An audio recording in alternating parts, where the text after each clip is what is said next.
ओम नमः शिवाय। ओम नमः शिवाय। ओम नमः शिवाय। हिंदू धर्म में भगवान महादेव शिव जी को मोक्ष के देवता के रूप में जाना जाता है। भारतवर्ष में भगवान शिव को पूजने वाले भक्तों की संख्या सैकड़ों में है।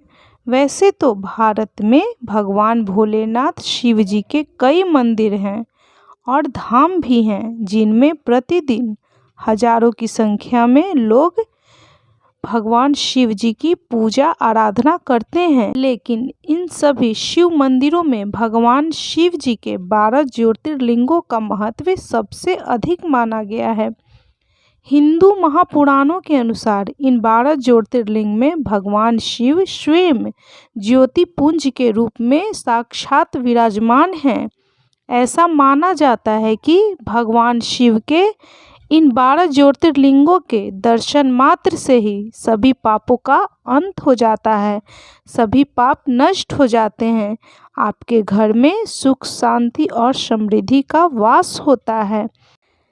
बंधुजनों, आज हम देवों के देव महादेव भोले शंकर शिव जी की 11वें ज्योतिर्लिंग श्री रामेश्वर ज्योतिर्लिंग की कथा सुनेंगे।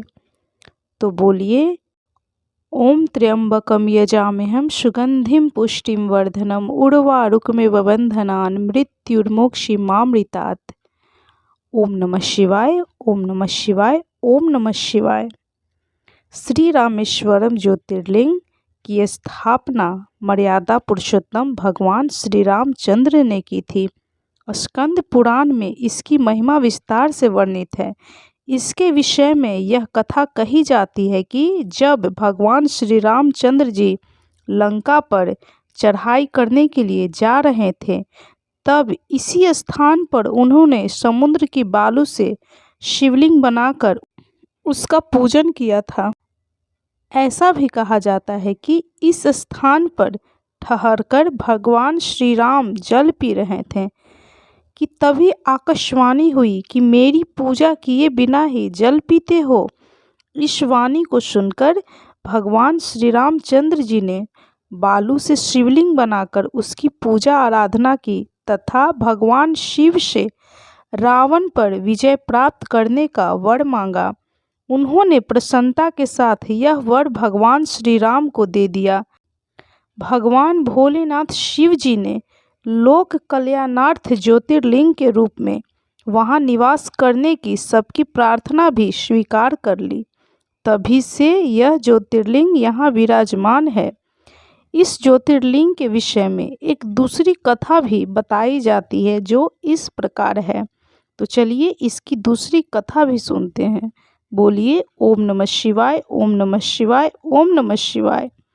जब भगवान श्री रामचंद्र रावण का वध करके लौट रहे थे, तब उन्होंने अपना पहला पड़ाव समुद्र के उस पार गंधमादन पर्वत पर डाला। वहाँ बहुत से ऋषि और मुनिगण भगवान श्री राम दर्शन के लिए उनके पास आए।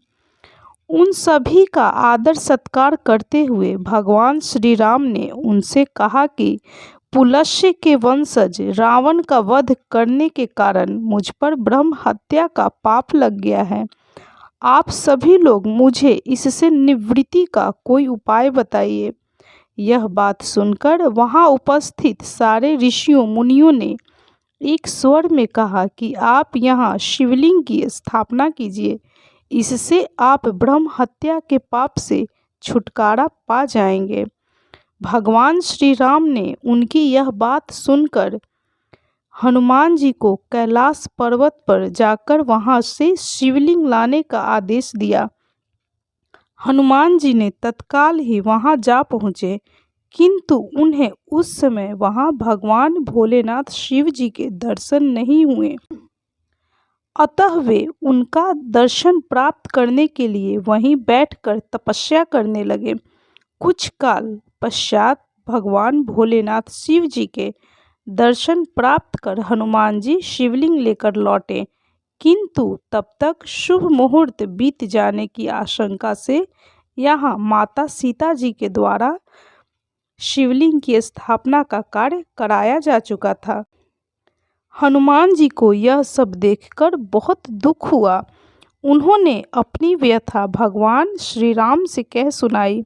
भगवान ने पहले ही शिवलिंग स्थापित किए जाने के कारण हनुमान जी को बताते हुए कहा कि यदि तुम चाहो तो इस शिवलिंग को यहाँ से उखाड़कर हटा दो। हनुमान जी अत्यंत प्रसन्न होकर उस शिवलिंग को उखाड़ने लगे, किंतु बहुत प्रयत्न करने पर भी वह टस से मस नहीं हुआ। अंत में उन्होंने उस शिवलिंग को अपनी पूंछ में लपेटकर उखाड़ने का प्रयत्न किया, फिर भी वह शिवलिंग ज्यों का त्यों अडिग बना रहा। उल्टे हनुमान जी ही धक्का खाकर एक कोस दूर मूर्छित होकर जा गिरे। उनके शरीर से रक्त बहने लगा। यह देखकर सभी लोग अत्यंत व्याकुल हो उठे। माता सीता जी पुत्र से भी प्यारे अपने हनुमान के शरीर पर हाथ फेरते हुए विलाप करने लगी।